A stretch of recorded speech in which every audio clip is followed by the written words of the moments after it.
to you today from 4 days of touring Civil War battlefields for a group of very strong supporters of the national parks and of Civil War battlefields, the National Parks Conservation Association, which held its board meeting in Gettysburg last Friday and Saturday, and then decided to do a tour of Civil War battlefields. So I had worked with the NPCA before and was delighted to take part with them in this process. So over the past 4 days we have been to Gettysburg, to Harper's Ferry, to Antietam, and yesterday we were at Brandy Station.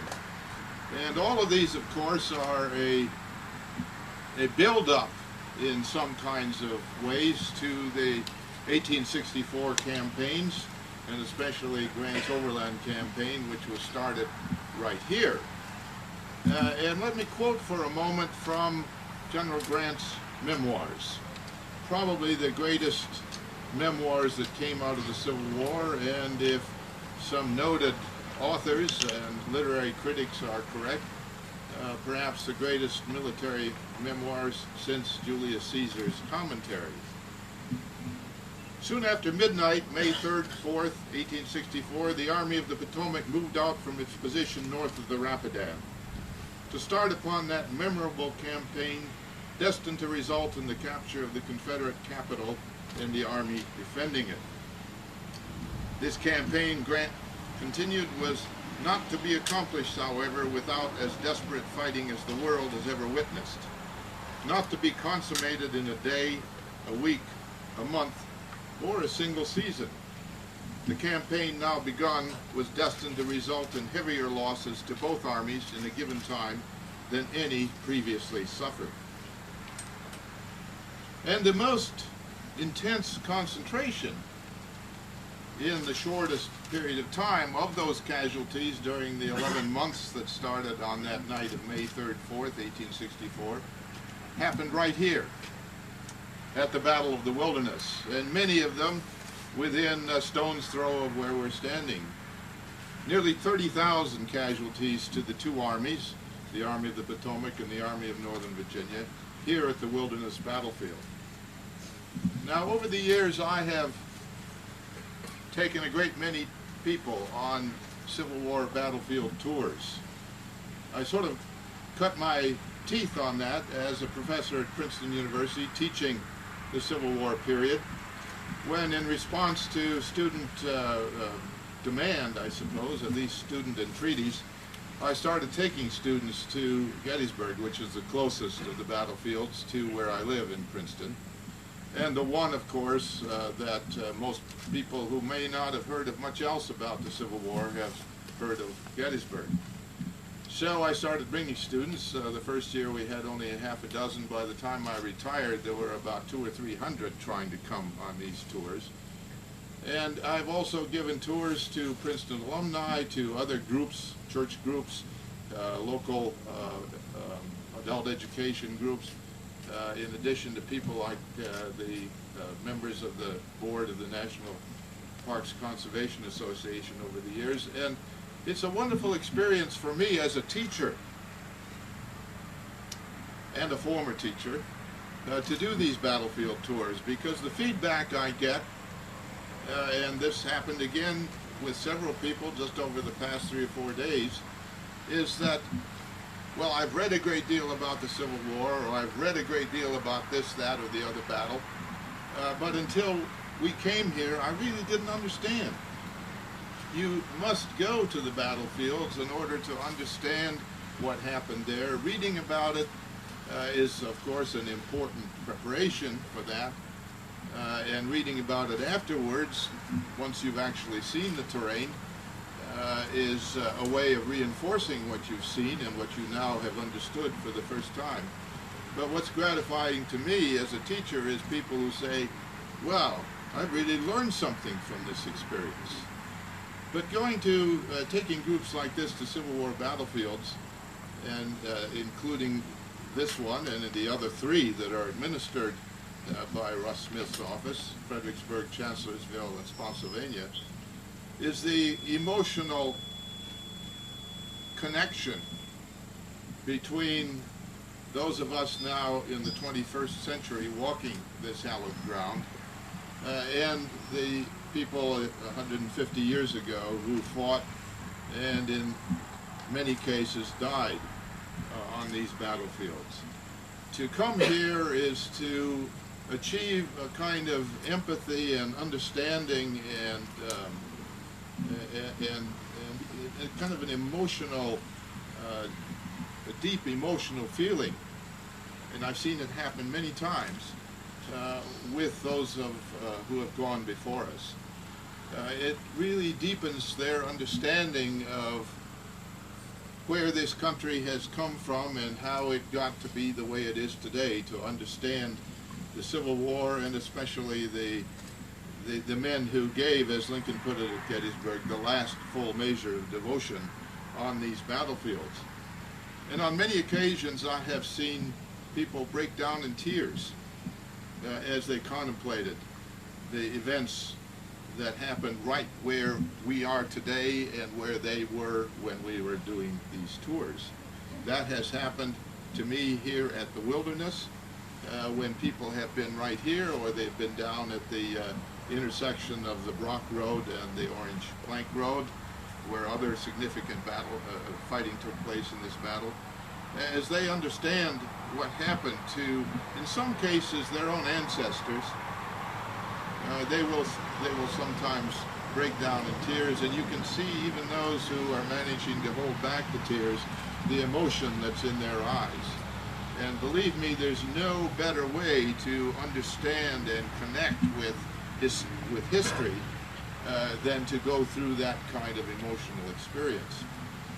Secretary Dominic mentioned one of the first E that he mentioned, environment, and I gather you may be a bird watcher, or at least you know some bird watchers. I had an experience here, and I think it was in 1984, right here at the Wilderness Battlefield, not far from where we're standing right now, that kind of reinforces that. I was taking a group of students. This was a small group, not a large group from my class, but a couple of graduate students and one undergraduate, to the battlefields here, and we ended up eventually at Petersburg and then Appomattox, but we spent a couple of days on the 4 battlefields here. And while we were right here at this general area of the Wilderness, the edge of Saunders Field, we saw a pair of scarlet tanagers, which I had only seen once or twice before in my life. And one of the people on this tour had been born and raised in Colorado and had gone to college in California and had never seen this kind of bird. And when he saw that, it was a wow occasion for him.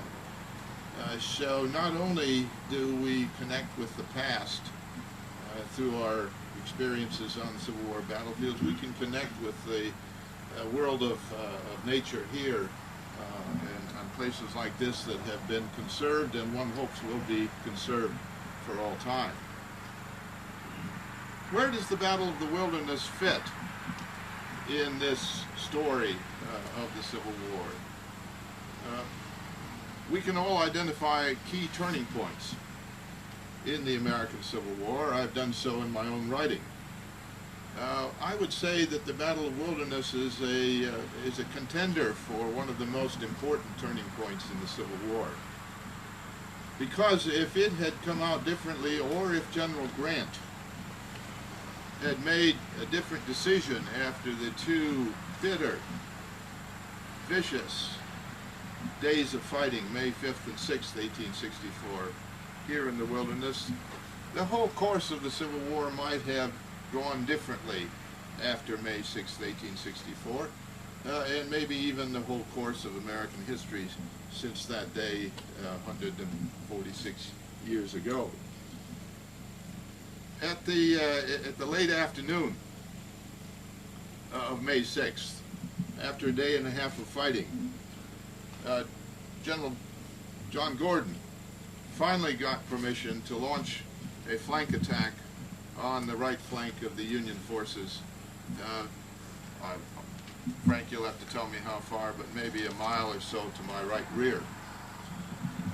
And at first, initially, achieved a great deal of success and drove Union soldiers fleeing to the rear while Union generals tried to patch together some kind of a response to this, what amounted to something of a surprise attack.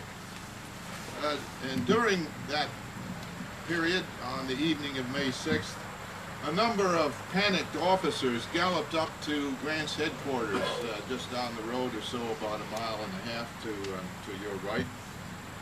And one of them, a distraught brigadier, rode up on a lathered horse to Grant's headquarters and babbled excitedly, "General Grant, this is a crisis. I know Lee's methods well by past experience. He will throw his whole army between us and the Rapidan and cut us off completely from our communications." Well, Grant had been hearing a lot in recent weeks about Robert E. Lee as a kind of Superman of military commanders, and I think he was tired of hearing that kind of commentary, and his irritation with that point of view came out in his response to this brigadier. Grant stood up, took his cigar from his mouth, fixed this officer with a beady, steely eye, and said, "I'm heartily tired of hearing about what Lee is going to do. Some of you always seem to think he is suddenly going to turn a double somersault and land in our rear and on both of our flanks at the same time. Go back to your command and try to think what we are going to do ourselves instead of what Lee is going to do." And Grant was as good as his word, and with that kind of leadership, the Union counterattack, troops deployed actually in the property that we are here at the Civil War Preservation Trust acquiring from Mr. Middlebrook. Right in that general area was a deployment area for counterattacks by Union troops that brought that Gordon assault to a halt.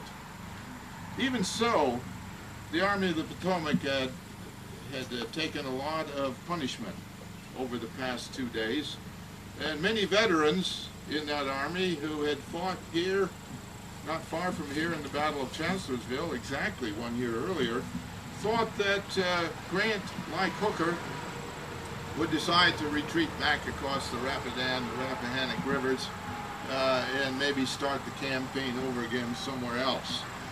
But instead, when they moved out on the night of May 7th, and when soldiers thought that, well, this is another Chancellorsville, another skedaddle after all, but instead of turning north to retreat over those rivers, they turned south towards Spotsylvania Courthouse.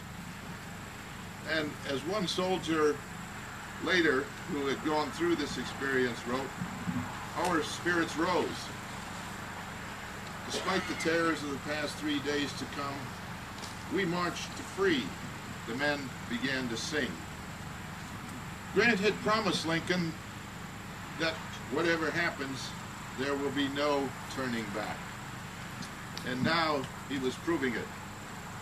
The Wilderness set a pattern for the next 11 months. Whether a battle was a Union victory, a draw, or a defeat, Grant would keep moving forward until he achieved final victory at Appomattox. But had he made another decision, had he made a Joe Hooker decision, the war almost certainly would have gone differently, and maybe the Confederacy would yet today, 146 years later, be its own separate independent nation, and the United States of America would have continued to be the disunited States of America.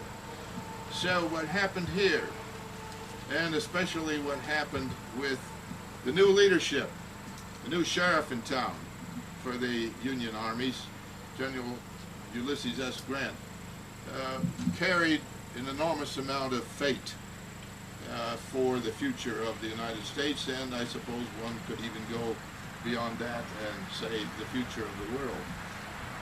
So the land that we are preserving here will help us understand that hinge of fate here in the Battle of the Wilderness that has shaped the world in which all of us here today, and indeed in which all Americans live.